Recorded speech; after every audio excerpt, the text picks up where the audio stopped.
Sêneca é um dos principais filósofos representantes da escola estoica. Ele viveu na mesma época em que Jesus de Nazaré viveu, ou seja, no primeiro século da nossa era. Felizmente, chegaram muitos escritos de Sêneca, ao contrário de alguns pensadores da antiguidade, cujos textos se perderam ao longo do tempo.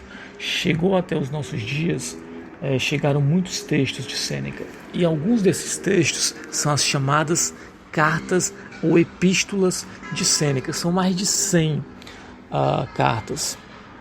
A maior parte delas fazem parte de um conjunto chamado de Cartas a Lucílio, que era uma espécie de discípulo espiritual, um discípulo moral de Sêneca. Na verdade, ninguém sabe ao certo se esse Lucílio é apenas um personagem que Sêneca criou ou de fato um amigo. Isso porque, à época, escrever cartas era um gênero literário muito comum. Então pode ser que Sêneca tivesse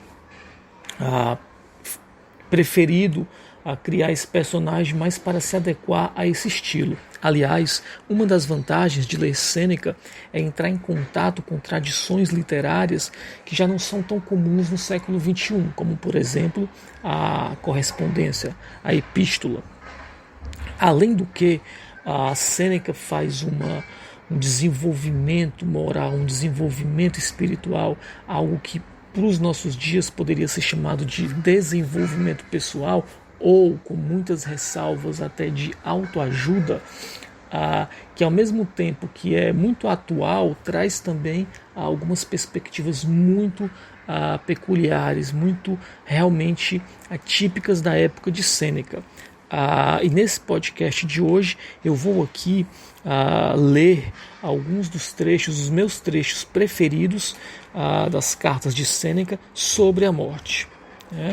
Então, aqui na carta de número 1, tem uma das frases que para mim é a preferida, na qual ele diz: toma posse de ti mesmo. É assim que começa a carta número 1. Faz assim, meu caro Lucílio, toma posse de ti mesmo.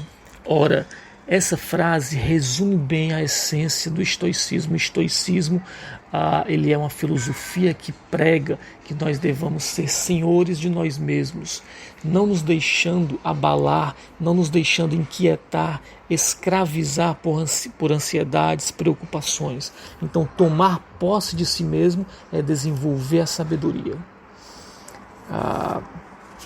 Outra perspectiva muito interessante quando Sêneca fala da morte é que ele diz que a morte não é um evento pontual. Ao contrário, a morte acontece o tempo todo. Olhe só que frase forte, ainda também na Epístola 1. Ele diz: tudo na existência que ficou para trás pertence à morte. Ou seja, Sêneca apresenta, como eu havia dito, uma perspectiva diferente.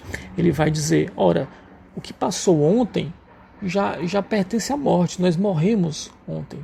Então, a cada segundo que passa, nós morremos para uma parte das nossas vidas. Então, a morte não é, como se pensa, algo pontual que acontece ao final de nossas histórias, mas é um processo contínuo. Por isso mesmo, ele destaca a importância de lembrar desse processo, para que nós possamos aproveitar mais intensamente a vida. Aqui na Epístola 4, a Lucílio, olha só o que ele escreve. Bem algum é útil a seu dono se seu espírito não estiver preparado para perdê-lo. Ora, a perda menos dolorosa é a perda de algo que não se sente falta. Olha só que interessante.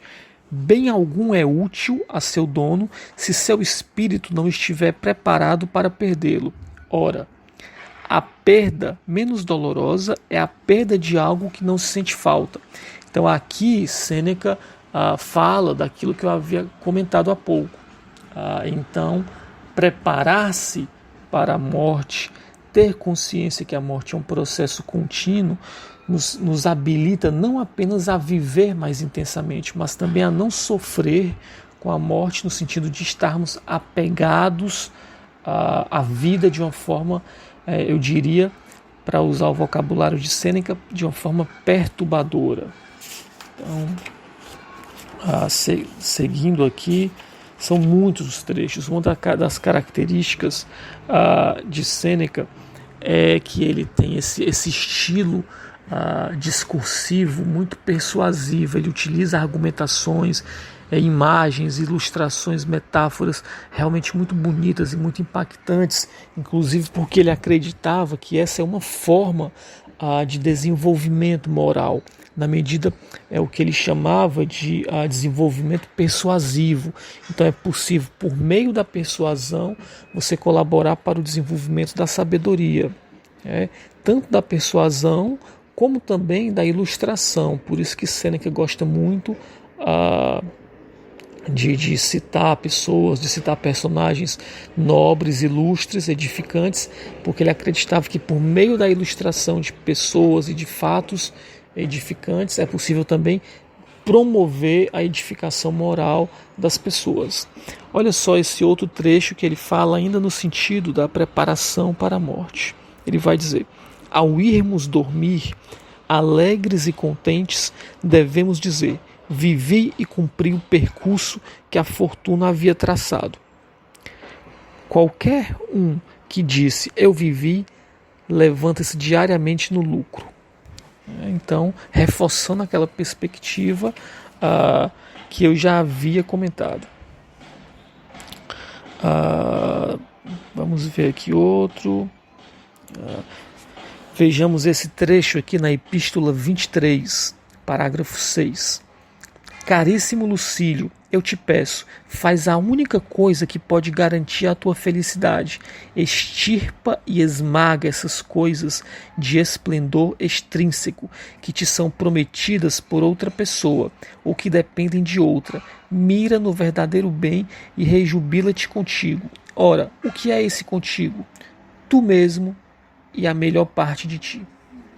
Então aqui a Sêneca já não fala diretamente da morte, mas ele fala da questão da autarquia, da autonomia, de você valorizar a si próprio. Nessa Epístola 23, o Sêneca vai fazer algo interessante, que ele praticamente iguala a felicidade com a rotina. Então ele vai dizer: alguém que não tem uma rotina tende a ter uma vida mais perturbadora. E aí ele vai dizer: por isso é preciso definir o que queremos e perseverar nisso. Nessa Epístola 23, ele fala também sobre o verdadeiro bem, que é a consciência tranquila, as decisões honradas, ações corretas, um curso de vida calmo e constante, persistir no só caminho. Ou seja, o que é o bem para Sêneca está muito próximo de uma vida regrada, de uma rotina. Eu estou aqui pulando algumas cartas, mas em todas há alguns trechos realmente fantásticos, porque, como eu havia dito, é o estilo do Sêneca, ele fazer essa escrita persuasiva, essa escrita muito com uma oratória muito refinada. Olha só aqui na Epístola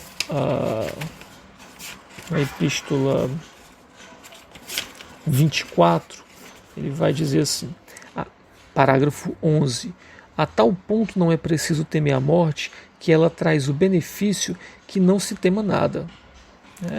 Então aqui a Sêneca traz o ensinamento que era compartilhado também com os epicuristas. Então ele vai dizer: não é necessário temer a morte. E como a morte é o maior dos medos, ou um dos maiores medos, que direto ou indiretamente impacta as nossas vidas, aquele que deixa de temer a morte, ele se previne de todos os medos, virtualmente falando.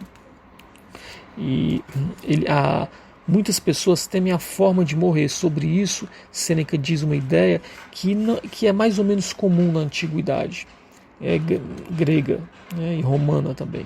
Ele vai dizer: se a forma com a qual eu morro é leve, eu posso suportá-la. Se ela não é leve, ela vai ser breve, então passa logo. Então, de duas: ou a morte vai ser rápida, eu não vou sofrer, ou ela não vai ser breve, mas eu vou poder suportá-la. É uma ideia que parece muito radical, e de fato é radical, e pode parecer até algo que se fala da boca para fora, mas Sêneca colocou isso em prática.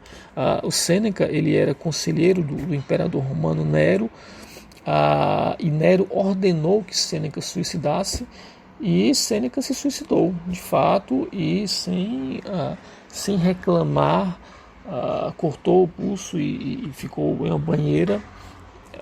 Era uma morte, vamos dizer assim, honrada na Roma antiga, preferível a outras que poderiam ser piores. E no Império Romano, como em muitos outros impérios, o imperador tinha esse poder sobre a vida e a morte.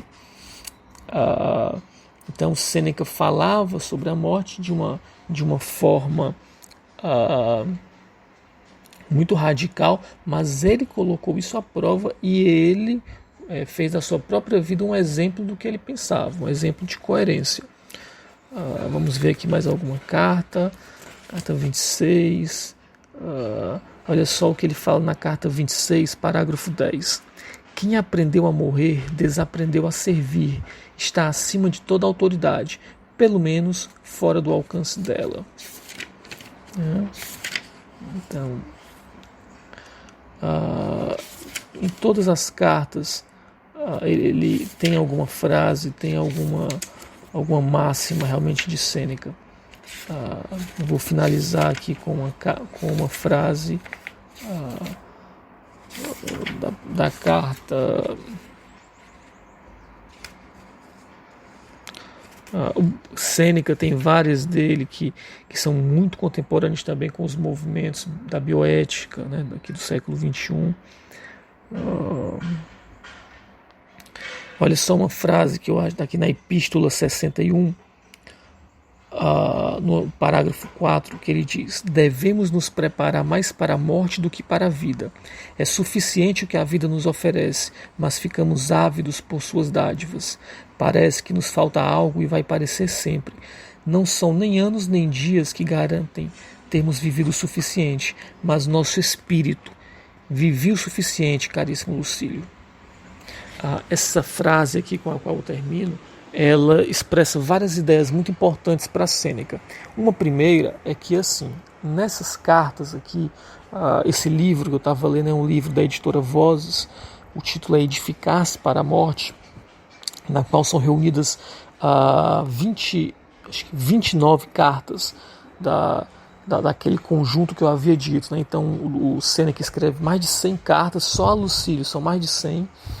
E dessas tem 29, na verdade tem mais, mas esse livro aqui da editora Vozes selecionou 29 que tratam especificamente sobre a morte. E a morte é um tema tratado comumente pelo estoicismo, é um tema comum. Sócrates havia falado sobre a morte, Epicuro, várias outras filosofias abordaram a morte, a filosofia antiga abordou muito esse tema. Agora é importante destacar que a morte não é tida como um objetivo. Por exemplo, nesse trecho que eu acabei de ler, o Sêneca mostra isso. A morte em si, ela não é nem boa nem ruim, como também a vida. Então a vida e a morte, elas vão ser boas ou ruins dependendo de quem a viveu, da forma como se viveu e da forma como se morreu. Então, de forma alguma, as cartas sobre a morte de Sêneca podem ser entendidas como algo mórbido, pessimista, triste. Pelo contrário, Sêneca inclusive dizia que o suicídio por tristeza, por desesperança, pela dor, é uma fraqueza. Ele dizia assim, a morte, quando Sêneca fala que não devemos temer, é no sentido não de desvalorizar a vida, mas ao contrário, de utilizar a morte como um lembrete, um memento mori, né? Uma lembrança da morte para vivermos mais intensamente a vida. Então jamais abandonar a vida, mas fazer da morte uma ferramenta, um recurso para viver ainda mais intensamente, para viver de forma ainda mais abundante.